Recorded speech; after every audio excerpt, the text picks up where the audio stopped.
Ça va bien? Ben, merci beaucoup. Thank you very much. Thank you. Yeah, salut, ça va? Yeah, good to see you. Today you're going to get a taste of what it's like to fly a Global 6000 in one of our simulators.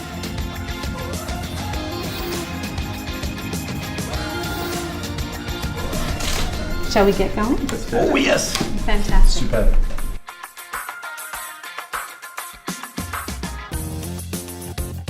I saw quite a few similarities, to be honest. Hand-eye coordination applies to both flying and driving. What you see and how you react to what you see is a massive part of what I do. And you know, flying an airplane, the same thing applies. So I'd say those are some big similarities. Perspective, you need to be aware of your surroundings. That's definitely something that I have to be aware of. You know, at the start of a race, or just while I'm driving, I have to have good peripheral vision of what's around me.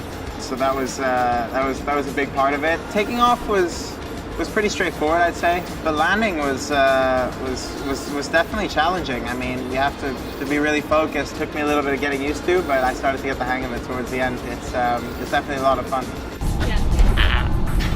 Not so gentle. We made it! Wow! Okay. Woo! Okay. Nice one. Oh, Lance. I was sweating there for a second. Wow.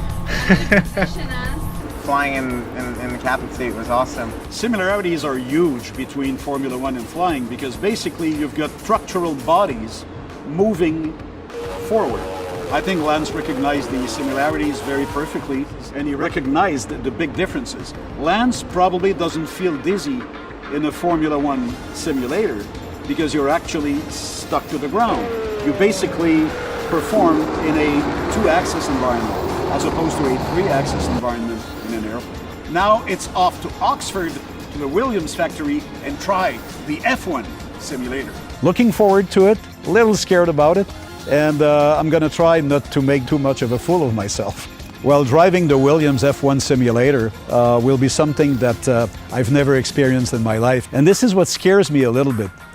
The acceleration, the speed, I think I can live with it. The braking, the handling of the car, and having the car stick to the track the proper way, I guess will be the main challenge. And especially at the Silverstone track is very technical, it's very demanding. Looking forward to it. All right, well, there's cameras rolling and people watching, so Thanks for putting keep it on the gray stuff, you know? All right, thanks for putting the pressure. Now, Lance, you were watching from the room here, the control room, and from the monitors.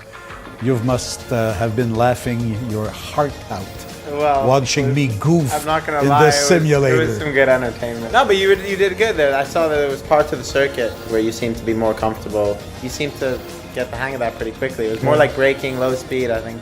Well, that was my main fear to start with. My fear came through. It's the braking, and I would say maybe the fear or the lack of confidence in the amazing capabilities of the car. Yeah, for sure. I mean, as a racing driver, that's something we're always looking for, is that belief to bring the car into the corner with that much speed. You know, it's something we always search for. You know, we look for more and more lap time, and we always challenge the car to go quicker through a high-speed corner, to brake later, and that's where it becomes fun. You have tested the other toy a couple of weeks ago, the Global 6000, yes. And now that you've spent a full day in here, are you in a position to appreciate the big differences and also the similar things that you find in this environment? Well, for sure. I think I'm qualified to fly a plane.